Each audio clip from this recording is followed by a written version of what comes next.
কালকে সন্ধ্যেবেলায় চন্দ্রশেখরনজি, যিনি এখন টাটা সান্স আছে আর কি ওখানকার দায়িত্বে, তিনি তার সাথে ফোনে কথা হয়েছিল। তিনি আমাকে বলেছেন আমি যেতে পারলাম না, বিকজ আমি যেতে চেয়েছিলাম কিন্তু আমি যেতে পারলাম না, কারণ আমি একটা প্রবলেম পড়ে গেছে বলে। কিন্তু আমি আমার সিও থেকে শুরু করে টাটা গ্রুপের সবাইকেই পাঠাচ্ছি এবং আমি বাংলার জন্য অনেক কিছু করতে চাই। আমি এর পরে একটা টাইম নিয়ে মিউচুয়াল টাইম হলেই আসবো। তখন আমি ওনাকে বলেছি আপনার কাছে আমার একটা রিকোয়েস্ট আছে, আমাদের বাংলায় এ থেকে ইউরোপের কোনো ফ্লাইট নেই। আপনি তো অনেকগুলো মানে একটা এয়ার ইন্ডিয়া টোটালটা নিচ্ছেন, তো আপনি যদি আমাকে একটা ডিরেক্ট ফ্লাইট করে দেন মানে কলকাতা টু ইউরোপ এইটা, তখন উনি কিন্তু নেগেটিভ কিছু বলেননি, পজিটিভই বলেছেন।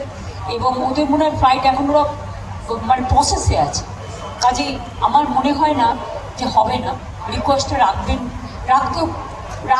বলে আমার কথাবার্তায় পজিটিভ লেগেছে। আর দুই হচ্ছে ব্রিটিশ এয়ারওয়েজকে ইউকেতেও আজকে বললাম, যিনি ভাষণ দিচ্ছিলেন তিনি ব্রিটিশ এয়ারওয়েজে, ওনাকেও তো বললাম যে আগে তো আপনাদের একটা ব্রিটিশ এয়ারওয়েজ চলতো।